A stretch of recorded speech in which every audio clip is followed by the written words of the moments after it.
для риторики. Але ж Радбез створювався як найпотужніший у світі майданчик для рішень і дій.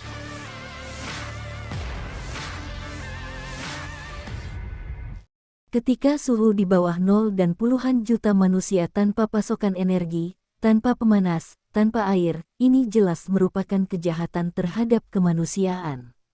Demikian salah satu kutipan Presiden Ukraina Volodymyr Zelensky dalam pertemuan darurat Dewan Keamanan PBB pada hari Rabu tanggal 23 November via video online.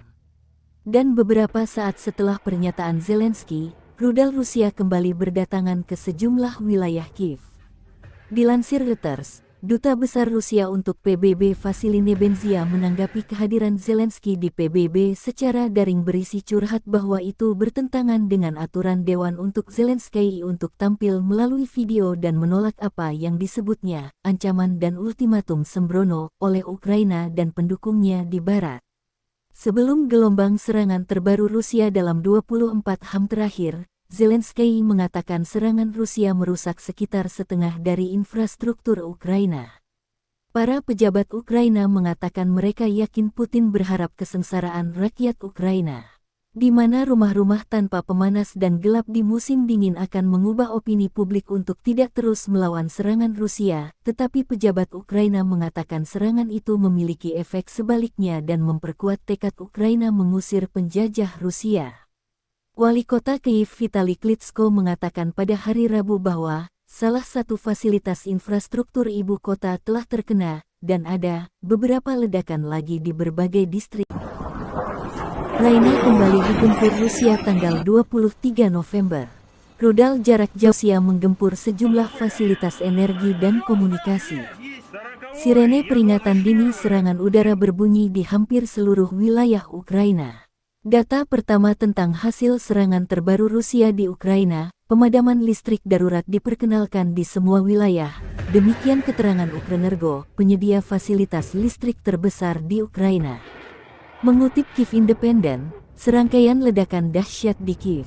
Wali kota Kiev Vitali Klitschko mengumumkan serangan terhadap fasilitas infrastruktur. Seluruh kota tanpa air dan sebagian tanpa listrik. Selain itu, di wilayah Vinnytsia dan wilayah Lviv, serangan dilakukan terhadap fasilitas infrastruktur penting. Pemadaman listrik di Kyiv, Dnipropetrovsk, Kryvyi Rog, Poltava, Zaporozhye, Nikolaev, Odessa dan sejumlah besar wilayah. Gangguan dan pemadaman air dilaporkan terjadi di Kyiv, Sumak, Nikolaev, Kharkov, Dnipropetrovsk, Odessa. Sebelumnya, Menteri Pertahanan Ukraina Oleksiy Reznikov melansir stok rudal Rusia kian menipis. Menteri Pertahanan Ukraina Oleksiy Reznikov mengklaim Rusia kini kekurangan rudal presisi tinggi. Rusia disebut krisis peluru kendali setelah menyerang Ukraina selama 9 bulan terakhir. Reznikov tanggal 23 November menyebut rudal balistik Iskander Rusia kini menipis. Kremlin disebut tinggal memiliki 119 rudal Iskander.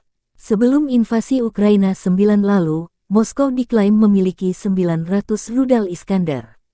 Sementara rudal kaliber Kremlin sisa 229 dibandingkan dengan 500 pada tanggal 23 Februari. Artinya, stok rudal Vladimir Putin kian menipis. Menurut data, Moskow masih memiliki 347 rudal 3M55 Onyx, 6.980 rudal S-300, dan total 801 rudal yang diluncurkan dari berbagai jenis. Akibat stok rudal yang mulai habis, intelijen Ukraina memperkirakan Rusia menjalin perjanjian rahasia dengan Iran. Isi perjanjian mengenai pasokan rudal balistik dari Teheran ke Moskow. Sebelumnya pada tanggal 16 Oktober Washington Post melaporkan, mengutip pejabat keamanan Amerika Serikat dan sekutu yang tidak disebutkan namanya, bahwa Iran sedang mempersiapkan pengiriman pertama rudal Fateh 110 dan Zolfagar untuk Rusia. Menurut Ukraina, Moskow sebelumnya telah membeli ratusan drone kamikaze dari Teheran dan diperkirakan akan menambah ratusan lagi. Konflik Rusia dan Ukraina memasuki bulan ke-9. Belum ada tanda-tanda perdamaian. Negara-negara barat dimotori Amerika Serikat dan Inggris memberi bantuan ke Ukraina menangkis serangan Rusia.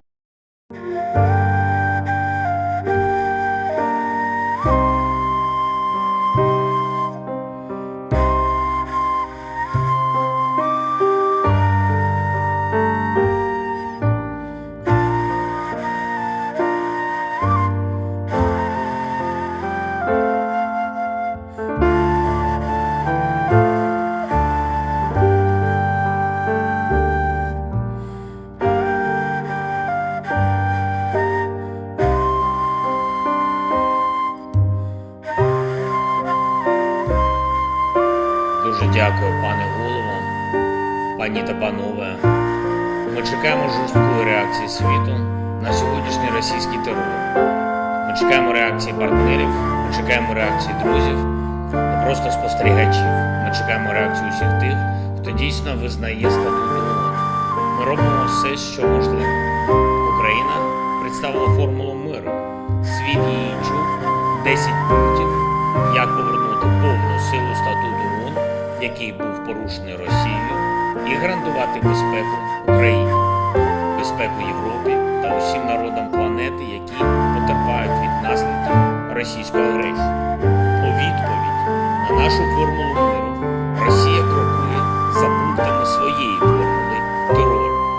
Наступного ж дня, після того, як я запропонував українську формулу миру на саміті G19 в Індонезії, ми отримали по 10 російських ракет на кожен пункт формули миру. Удари продовжувались і надалі. Ми звільнили Херсон, і як тільки російська армія звідти втекла, вона почала методично руйнувати це місто. Кожного дня удари. Цієї ночі черговий ракетний удар по Запорізькій області, по лікарні, по корпусах, де знаходилось пологове відділення. Російські терористи забрали життя немовля. Дитині було 2 дні, коли її вбила російська ракета. І потім знову загиблі. Загиблі, десятки поранених. У місті Вишгород сьогодні вдень влучання у житловий будинок. 35 людей постраждало, 4 загинули.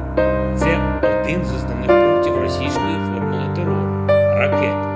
Тільки за один сьогоднішній день майже 70 ракет проти нашої енергетичної інфраструктури. Є влучання, на жаль, і в житловий будинок. Лікарні, школи, транспорт, житлові райони – все постраждало. Російський терор призвів до блекауту, причому не тільки в Україні. В сусідній Молдові також зникло світло. Але ніде в світі не повинно зникнути розуміння, що саме Росія хоче досягти таким ударом. Енергетичний терор – це аналог застосування зброї масового ураження. Коли на вулиці мінусова температура, а десятки мільйонів людей внаслідок влучання російських ракет по енергооб'єктах залишаються без електрики, без тепла, без води. Це очевидний злочин проти людяності. Пані та панове, серед вас представники держави, яка нічого не пропонує світу, окрім терору, дестабілізації і дезінформації. Будь-які російські формули не передбачають нічого іншого.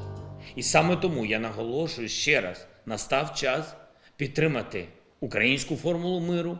У світі не повинно залишитись жодної можливості для терору. Саме тому ми звертаємось до наших партнерів за підтримкою для захисту нашого неба. Нам потрібно сучасні ефективні системи ППО і ПРО, і я дякую усім, хто вже допомагає. Що вам зараз може сказати представник держави-терориста? Що від їхніх ракет не страждають мирні люди? Все очевидно. Все надто очевидно. І я закликаю вас до конкретних кроків на захист людяності і життя. Росія давно намагається перетворити Радбез ООН на майданчик для риторики. Але ж Радбез створювався як найпотужніший у світі майданчик для рішень і дій. Ось це ми з вами і можемо продемонструвати. Радбез має дати чітку оцінку вчинкам держави-терориста у відповідності до розділу 7 статуту ООН. Україна пропонує, щоб Радбез ухвалив таку резолюцію про засудження будь-яких форм енергетичного терору.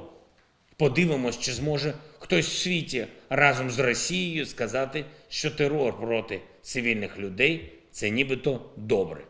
Я підтверджую запрошення від України щодо місії експертів ООН на об'єкти критичної інфраструктури нашої держави, які зазнали чи можуть зазнати ударів російських ракет. Потрібно дати належну оцінку пошкоджень і руйнувань. Потрібно зафіксувати, що це удари саме по тій інфраструктурі, яка забезпечує життя десятків мільйонів людей. І нарешті треба відновити справедливість всередині самих структур ООН. Держава-терорист не повинна брати участь в будь-яких голосуваннях щодо питань її агресії, її терору. Це глухий кут, коли той, хто спричинив війну, коли той, хто відповідальний за терор, блокує будь-яку спробу Радбезу ООН виконати свій мандат. Це нонсенс, що право вето зберігається для того, хто несе злочинну війну. Треба вивести світ з цього глухого кута. Це абсолютно можливо. Світ не має бути заручником одного міжнародного терориста. Росія робить все, щоб електрогенератор був більш потужним і потрібним інструментом, ніж статут ООН. Ми ж маємо і можемо повернути реальний сенс всім речам і передусім статуту ООН. Потрібні ваші рішення. Дякую вам за можливість, дякую вам за увагу. Слава Україні!